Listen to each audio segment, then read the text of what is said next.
کہ نہ حالات یہ تقاضا کرتے ہیں، نہ جرم کی نوعیت یہ تقاضا کرتی ہے، نہ متوقع اثرات اور موجود اثرات یہ تقاضا کرتے ہیں کوئی رعایت کی جائے، تو قرآن نے آپ کو سخت ترین سزا دینے کا اختیار بھی دے دیا ہے۔ اور اگر آپ اس نتیجے پر پہنچتے ہیں کہ مجرم کے ساتھ عفو درگزر سے کام لینا چاہیے، اصلاح کے امکانات ہیں، اس کو موقع ملنا چاہیے، تو انتہائی کم سزا بھی موجود ہے، یعنی اس کو علاقہ بدر کر دیا جائے، آپ اس کا انتخاب بھی کر سکتے ہیں۔ تو اس طرح ہاتھ بھی نہیں باندھے گئے، اور اللہ تعالیٰ نے یہ تعلیم بھی دے دی ہے کہ جرم ایک ہی ہے، یعنی جرم کیا ہے؟ ہراوا۔ جرم کیا ہے؟ اللہ اور رسول کے خلاف برسر جنگ ہو جانا۔ جرم کیا ہے؟ فساد فی الارض۔ جرم ایک ہی ہے، لیکن سزائیں اس طرح بیان کی گئی ہیں، اور اس طرح ہم کو یہ تعلیم دی ہے کہ جب بھی کسی مجرم کو سزا دینی ہے تو ایسا نہیں ہو سکتا کہ ایک ہی سزا مقرر کر دی جائے، نہیں، آپ یہ دیکھیں گے کہ جرم کی نوعیت کیا ہے، مجرم کے حالات کیا ہیں، کن حالات میں جرم ہوا ہے، اس سے کیا اثرات ہو سکتے ہیں۔ اس وقت کم سزا دینا مصلحت کا تقاضا ہے یا زیادہ سزا دینا؟ جو جرم ہوا ہے اس کے محرکات کی کیا نوعیت ہے، معاشرہ کہاں کھڑا ہے، سماج کس مقام پر کھڑا ہے، ساری چیزوں کی رعایت کر کے آپ محسوس کرتے ہیں کہ کسی رعایت کی گنجائش نہیں ہے تو انتہائی سزا دے دیجئے۔ آپ محسوس کرتے ہیں رعایت کی گنجائش ہے تو اس سنگین جرم میں بھی اللہ تعالیٰ کہتے ہیں کہ ٹھیک ہے، آپ صرف نفی کی سزا دے سکتے ہیں۔ تقتیل اور تسلیب جیسی سزاؤں کے ساتھ اس میں نفی کی سزا، یعنی ایک طرف عبرتناک طریقے سے قتل کر دینا، عبرتناک طریقے سے سولی دینا، اور دوسری جانب نفی یعنی علاقہ بدر کر دینا۔ تقتیل اور تسلیب جیسی سزاؤں کے ساتھ اس میں نفی کی سزا اس لیے رکھی گئی ہے کہ سزا میں انتہائی سختی کے ساتھ حالات کا تقاضا ہو تو مجرم کے ساتھ نرمی کے لیے بھی گنجائش باقی رکھی جائے۔ ہمارے ہاں جو فلسفے بیان کیے جاتے ہیں اس میں ہوتا یہ ہے کہ ایک زمانے میں اگر لوگوں سے انتقام لینے کا جذبہ ہے تو کھال کھنچوائی جا رہی ہے، ہاتھیوں سے لوگوں کو روند ڈالا جا رہا ہے، یہ سزائیں بھی تاریخ پہ دی گئی ہیں۔ اور اگر ایسا نہیں ہے تو نرمی کا فلسفہ لوگوں پر غلبہ پا گیا ہے، اور وہ اس کا لحاظ کیے بغیر کہ مجرم نے کس نوعیت کے جرائم کا ارتکاب کیا ہے یہ مہم چلانا شروع کر دیتے ہیں کہ فلاں اور فلاں سزا کا خاتمہ کر دیا جائے۔ ہمیں جو شریعت دی گئی ہے اس میں دیکھیے کتنی خوبصورتی کے ساتھ یہ اختیار بھی باقی رکھا گیا ہے، لیکن اگر ہم حالات کو دیکھیں، اپنے عدالتی نظام کو دیکھیں، یہ کہا جاتا ہے نا کہ آپ اسلامی سزائیں نافذ کرنا چاہتے ہیں، سخت سزائیں ہیں، تو آج کل کے حالات میں معاشی حالات دیکھیے، بے روزگاری دیکھیے، نوجوانوں کی تربیت دیکھیے، جرائم کی طرف رغبت کے عوامل دیکھیے، بہت سی چیزیں لوگ بیان کرتے ہیں، تو وہ یہ نہیں جانتے کہ ہمارے یہاں سزائیں بیان ہی اس طریقے سے کی گئی ہیں کہ اس میں ان سب چیزوں کا لحاظ رکھنا ضروری قرار دے دیا گیا ہے، یعنی قانون کا حصہ بنانے کو مؤخر کرنے کی ضرورت نہیں ہے۔ سزائیں اپنے اندر، قانون اپنے اندر وہ چیز رکھتا ہے کہ جس میں جرم کی نوعیت اور مجرم کے حالات کی رعایت عدالت کے لیے ملحوظ رکھنا ضروری ہے۔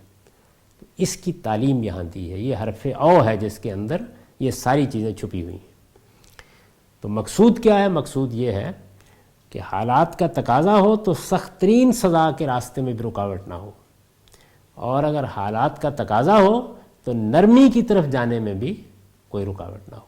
چنانچہ رسالت میں آپ صلی اللہ علیہ وسلم نے جب اس طرح کی سزا دی ہے تو ہم عرب کے حالات کو اگر جانتے ہوں، خاص طور پر قبائلی تمدن میں، تو اندازہ کر سکتے ہیں کہ ان چرواہوں کے ساتھ اتنا سخت معاملہ کیوں کیا گیا۔ نئی نئی حکومت قائم ہوئی ہے، انہوں نے بیت المال کے اونٹ ہانکے ہیں اور اس کے چرواہوں کو قتل کیا ہے۔ قتل کے مجرم تو وہ ہو ہی چکے ہیں، ڈاکہ بھی ڈالا ہے اس کے ساتھ، دھوکہ بھی دیا ہے۔ ظاہر ہے کہ اس طرح کے مجرموں کے ساتھ اگر اس وقت رعایت کی جاتی جبکہ پورے ماحول کو بہت سازگار بنا دیا گیا تھا اور اللہ کا رسول براہ راست حکومت کر رہا تھا، تو اس کا نتیجہ یہ ہوتا کہ پھر عرب کے بدو اس حکومت کو کبھی چین کا سانس نہ لینے دیتے۔ تو یہ ہے موجود اور متوقع اثرات کا لحاظ اور مجرموں کے حالات کی رعایت، اس میں سخت ترین سزا دے دی گئی۔ عفو درگزر کے واقعات بھی آپ کو مل جائیں گے۔ تو قرآن مجید نے یہ گنجائش باقی رکھی ہے۔ چنانچہ رسول اللہ صلی اللہ علیہ وسلم کے بارے میں معلوم ہے کہ آپ نے اپنے زمانے میں اوباشی کے ان مجرموں کو جو اپنے حالات اور جرم کی نوعیت کے لحاظ سے کسی حد تک رعایت کے مستحق تھے، مائدہ کی اسی آیت کے تحت جلاوطنی کی سزا دی۔ یعنی یہ معلوم ہے کہ رسالت میں آپ صلی اللہ علیہ وسلم نے بدکاری پر اصرار کرنے والوں میں سے بھی بعض کو سنگساری کی سزا نہیں دی، جلاوطنی کی، تغریب و عام کے الفاظ آتے ہیں، اور بس اسی پہ آپ نے اکتفا کی۔ کیوں؟ یہ دیکھیے، یعنی جو رائے قائم کی گئی ہے رجم کی سزا کے بارے میں، اب ذرا اس کے قرائن ملاحظہ کیجیے۔ قرآن مجید کا یہ اعلان کہ یہ سزا یعنی قتل کی سزا صرف 2 جرائم میں دی جا سکتی ہے، اور اس میں قصاص اور فساد فی الارض کا ذکر کرنا، گویا انگلی اٹھا کے قرآن مجید نے بتا دیا کہ کس آیت کے تحت ان سزاؤں کو دیکھنا چاہیے۔ پھر اس کے بعد رسالت میں آپ صلی اللہ علیہ وسلم کا اسی نوعیت کے بعض مجرموں کو رجم کرانا اور بعض کو صرف نفی کی سزا دینا، اور نفی قرآن مجید کی آیات میں کہاں ہے؟ صرف اسی آیت میں۔ تو گویا یہ روایت بھی انگلی اٹھا کر بتا رہی ہے کہ وہ کون سی آیت ہے جس کے تحت یہ کیا جا رہا ہے۔ مائدہ کی اسی آیت کے تحت جلاوطنی کی سزا دی، اور وہ مجرم جنہیں کوئی رعایت دینا ممکن نہ تھا اسی آیت کے تحت رجم کر دیے گئے۔ یعنی رسالت میں آپ صلی اللہ علیہ وسلم نے اپنے عمل سے بھی اس چیز کی تصویب کی کہ یہ آیت ہمیں کیا تعلیم دے رہی ہے۔ یہ بتا رہی ہے کہ جب کوئی اس طرح کا جرم سامنے آئے گا تو ہم اندھے ہو کر سزا کا نفاذ نہیں کریں گے، ہم یہ دیکھیں گے کہ جرم کی نوعیت کیا ہے، ہم یہ دیکھیں گے کہ مجرم کے حالات کیا ہیں، ہم یہ دیکھیں گے کہ جرم کے موجود اور متوقع اثرات کیا ہو سکتے ہیں، ان ساری چیزوں کا جائزہ لیں گے۔ اب آپ یہ کہہ سکتے ہیں کہ یہ کون دیکھے گا؟ اس کی 2 صورتیں ہیں، ہمیشہ تاریخ میں رہی ہیں، اس کو بیان کرنے کی ضرورت نہیں تھی۔ ایک صورت یہ ہوتی ہے کہ یہ چیز عدالت پر چھوڑ دی جاتی ہے، یعنی جج سزا دیتے وقت ان سب چیزوں کو دیکھتا ہے۔ قانون کی تعلیم میں، اصولی احکام میں ججوں کو بتا دیا جاتا ہے کہ انہیں ان چیزوں کا لحاظ کر کے سزائیں دینی ہیں، اور سزائیں بیان کر دی جاتی ہیں، ان میں کم بھی ہوتی ہیں، ان میں زیادہ بھی ہوتی ہیں، اور جج خود فیصلہ کر لیتا ہے۔ ایک طریقہ یہ ہے۔ دوسرا طریقہ یہ ہے کہ یہ خیال کر کے کہ جج اگر اپنی صوابدید کو استعمال کریں گے تو غلطی کا امکان ہے، قانون سازی کر دی جاتی ہے۔ یعنی پارلیمنٹ میں قانون سازی کر کے آپ یہ بتا دیتے ہیں کہ اگر جرم کی یہ نوعیت ہوگی، یہ حالات ہوں گے، یعنی گویا تفصیلی قانون سازی کر دی جاتی ہے۔ یہ دونوں طریقے بالکل ٹھیک ہیں اور زمانے اور حالات کے لحاظ سے اختیار کیے جاتے ہیں۔ یہ پروسیجرل لا ہے، اور اس کے معاملے میں قرآن مجید کو کوئی ہدایت دینے کی ضرورت نہیں ہے، وہ صرف اصولی باتیں بیان کرتا ہے۔ یہ سب ہم اپنے حالات کے لحاظ سے کر سکتے ہیں۔ زنا اور اوباشی کے بعض مجرموں کے شادی شدہ اور غیر شادی شدہ ہونے کے بارے میں رسول اللہ صلی اللہ علیہ وسلم کا استفسار بھی اسی قبیل سے تھا۔ یعنی اب یہ دیکھیے کہ میں کیا عرض کر رہا ہوں، میں یہ کہہ رہا ہوں کہ یہ جو رسالت میں آپ صلی اللہ علیہ وسلم نے زنا اور اوباشی کے بعض مجرموں سے ان کی شادی کے بارے میں پوچھا ہے، تو لوگوں نے کیا کیا؟ لوگوں نے یہ کیا کہ انہوں نے اس کو اصل قرار دے دیا، جبکہ میرے نزدیک یہ بالکل وہی بات ہے کہ اب جب ایک مجرم آ گیا تو حالات پوچھیں گے نا۔ مثال کے طور پر اگر چوری کا مجرم ہے تو یہ جاننے کی کوشش کریں گے کہ اس نے چوری کیوں کی، یہ دیکھیں گے کہ کیا اس کی کوئی ایسی ضرورت تو نہیں تھی۔ جیسے قحط کے زمانے میں سیدنا عمر نے سزا نہیں دی، کیوں؟ بعض لوگوں نے اس سے یہ نتیجہ نکالا کہ امیر المومنین کو یہ حق حاصل ہے، یا مسلمانوں کے امام کو حق حاصل ہے کہ وہ قرآن مجید کی سزا کو معطل کر دے۔ یہ تعطیل نہیں ہے، یہ اصل میں اسی اصول کا اطلاق ہے کہ ہمیں سزا دیتے وقت مجرم کے حالات دیکھنے ہیں، اور میں یہ عرض کروں گا کہ یہ باقی سزاؤں میں بھی اسی طرح ملحوظ ہوگا۔ اس کی تعلیم یہاں تفصیل سے دی ہے، باقی پر ہم اس کا اطلاق کریں گے، اور وہاں اس کے قرائن موجود ہیں، تو یہ دیکھیں گے ہم۔ چنانچہ رسالت میں آپ صلی اللہ علیہ وسلم کے سامنے جب زنا اور اوباشی کے مجرم آئے ہیں تو یہ آپ نے یہ دیکھا ہے کہ ان کی ذہنی حالت کیسی ہے، یہ اپنے قبیلے میں پہلے کیا رویہ رکھتے رہے ہیں، پہلا دوسرا جرم ہے یا عادی مجرم ہے، اور اسی طرح یہ بھی دیکھا ہے کہ شادی شدہ ہیں یا غیر شادی شدہ نہیں ہیں۔ یعنی جس طرح ایک چور کے معاملے میں یہ دیکھنے کی ضرورت ہے کہ بھوکا تو نہیں تھا، اسی طرح ایک بدکاری کرنے والے کے معاملے میں یہ دیکھنا ضروری ہے کہ اس کو جائز ذریعہ میسر تھا، اور جائز ذریعہ میسر تھا یا نہیں تھا یہ ایک قرینہ ہے، ایک چیز ہے جو حالات میں دیکھی جائے گی، نہ کہ مناط حکم ہے۔ غلطی یہاں ہو رہی ہے۔ چنانچہ دیکھیے میں نے اس پہ تبصرہ کیا ہے زنا اور اواشی کے بعض مجرموں کے شادی شدہ اور غیر شادی شدہ ہونے کے بارے میں رسول اللہ صلی اللہ علیہ وسلم کا استفسار، آپ نے سوال کیا ہے مجرموں سے، اسی قبیل سے تھا، یعنی وہ بھی اسی نوعیت کی چیز ہے۔ بہت سی چیزیں جاننی ہیں، ایک مجرم کو سزا دینے سے پہلے اس کے حالات معلوم کرنے ہیں، جرم کے لحاظ سے معلوم کریں گے نا، یعنی چوری میں کچھ اور چیزیں پوچھنی ہوں گی، بدکاری میں کچھ اور چیزیں پوچھنی ہوں گی، قذف میں کچھ اور چیزیں پوچھنی ہوں گی، قتل میں کچھ اور چیزیں پوچھنی ہوں گی۔ آپ کو معلوم ہے کہ قتل میں پوچھا جاتا ہے کہ یہ کیا چیز اشتعال کا باعث بن گئی، کوئی پرانی دشمنی تو نہیں ہے، اس موقع پر کیا صورتحال تھی۔ یہ اصل میں جرم کی نوعیت کو متعین کرنا ہے، اس میں کتنا آمد کا دخل ہے، جس طرح غیرت کا قتل ہمارے ہاں، یہ سب چیزیں کیا ہیں، یہ اصل میں جرم کی نوعیت اور مجرم کے حالات کو دیکھنا ہے، اور ان کی بنیاد پر پھر کچھ فیصلے کیے جاتے ہیں۔ تو اسی نوعیت کا یہ ایک استفسار تھا جسے فقہا نے غلطی سے مناتے حکم سمجھا، یعنی انہوں نے اس کو فرق کی بنیاد قرار دے لیا۔ یہ ہے ایک بڑی چیز کہ یہ دیکھا جائے، یعنی جس طرح چوری کے معاملے میں اگر بھوکا تھا اور اس نے کوئی چیز چرا لی ہے تو ظاہر ہے کہ پھر دیکھنا پڑے گا نا کہ اس کو کیا سزا دی جائے۔ اور اس کی بنا پر سورہ نور کی آیہ جلد کو شادی شدہ زانیوں کے حق میں منسوخ قرار دے دیا۔ یعنی اب ہوا کیا ہے، ایک واقعہ لیا، اس واقعے کی غلط تعبیر کی، پھر اس کی بنیاد پر قرآن کے ایک حکم کو منسوخ کر دیا۔ اور اب تک تو بحث صرف یہی تھی کہ قرآن مجید کے آیہ جلد کے حکم کو، جس میں کوڑوں کی سزا بیان ہوئی ہے، منسوخ کر دیا ہے۔ حقیقت میں قرآن مجید کی صریح تعلیم سے انحراف کیا گیا ہے کہ موت کی سزا تو دی ہی صرف 2 جرائم میں جا سکتی۔ تو اتنا بڑا فیصلہ ہوا، گویا معاملے کی نوعیت یہ تھی کہ اس طرح کے مجرموں کو سزا دیتے وقت ان کے لیے کسی رعایت کا فیصلہ کرنے کے لیے، یعنی آپ سزا دینے بیٹھے ہیں تو اب آپ نے رعایت کا فیصلہ کرنا ہے کہ دینی ہے یا نہیں دینی۔ فیصلہ کرنے کے لیے دوسری بہت سی چیزوں کے ساتھ یہ بھی دیکھا جائے کہ وہ شادی شدہ ہیں یا نہیں، یہ بھی دیکھا جائے۔ یعنی جس طرح باقی احوال دیکھنے ہیں، باقی معاملات کا جائزہ لینا ہے، میں نے عرض کیا نا کہ کیا چیزیں دیکھنی ہیں، جرم کی نوعیت دیکھنی ہے، جرم کیا تھا، جرم کیسے ہوا ہے، اس وقت صورتحال کیا تھی، یہ دیکھنا ہے۔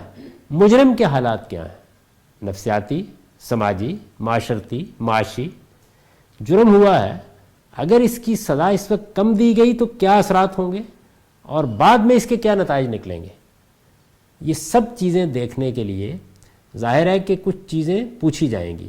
ان میں سے ایک چیز یہ بھی ہے کہ بدکاری کے مجرم سے پوچھا جا رہا ہے کہ شادی شدہ ہے یا شادی شدہ نہیں ہے۔ گویا معاملے کی نوعیت یہ تھی کہ اس طرح کے مجرموں کو سزا دیتے وقت ان کے لیے کسی رعایت کا فیصلہ کرنے کے لیے دوسری بہت سی چیزوں کے ساتھ، یعنی بہت سی چیزیں پوچھی جائیں گی، یہ بھی دیکھا جائے کہ وہ شادی شدہ ہیں یا نہیں۔ لیکن انہوں نے، یعنی فقہا نے کیا کیا، انہوں نے اس یہ بھی کو یہی قرار دیا، یعنی جو چیز دیکھنی تھی وہ یقیناً دیکھنی تھی، وہ یہ بھی دیکھنی تھی، انہوں نے کہا یہی دیکھنی ہے۔ اور اس طرح ایک ایسی بے جوڑ چیز اسلام کے ضابطۂ حدود و تعزیرات میں داخل کر دی جو عقل و نقل دونوں کی روح سے بالکل بے بنیاد ہے۔ یعنی ہر حال میں شادی شدہ ہونا جرم کو سنگین نہیں کر دیتا۔ ایسے کتنی شادی شدہ ہیں کہ جو اپنے حالات کے لحاظ سے محرومی میں ہوتے ہیں، اور ہر حال میں غیر شادی شدہ ہونا رعایت کا باعث نہیں بن جاتا۔ اس وجہ سے یہ ایک چیز ہے، ایک قرینہ ہے، ایک بات ہے، لیکن اس ایک بات کو انہوں نے بنیادی چیز قرار دے دیا۔ یہ غلطی ہے جو اس معاملے میں ہوئی ہے۔ استاذ امام امین احسن اصلاحی اپنی تفسیر تدبر قرآن میں لکھتے ہیں، اس طرح کے حالات میں صرف اسی امر کو ملحوظ نہیں رکھنا پڑتا ہے کہ جرم کرنے والے جتھے نے صرف مال کو نقصان پہنچایا ہے، بلکہ اس سے بڑھ کر زمانہ، مقام اور جتھا بندی کرنے والے مجرموں کے عزائم اور ان کے اثرات پر نگاہ رکھنی پڑتی ہے۔ یعنی یہ وہ حالات کو سمجھنے کی صورتیں بتا رہے ہیں۔ مثلا زمانہ جنگ یا بدامنی کو ہو تو اس میں لازماً سخت اقدام کی ضرورت ہوگی۔ دہشت گردی کی وبا پھیلی ہوئی ہے، اقدامات کی نوعیت اور ہوگی۔ اکا دکا واقعہ ہوا ہے، اقدام کی نوعیت بالکل اور ہوگی۔ اسی طرح مقام سرحدی یا دشمن کی سازشوں کا آماج گاہ ہو تب بھی مؤثر کارروائی ضروری ہوگی۔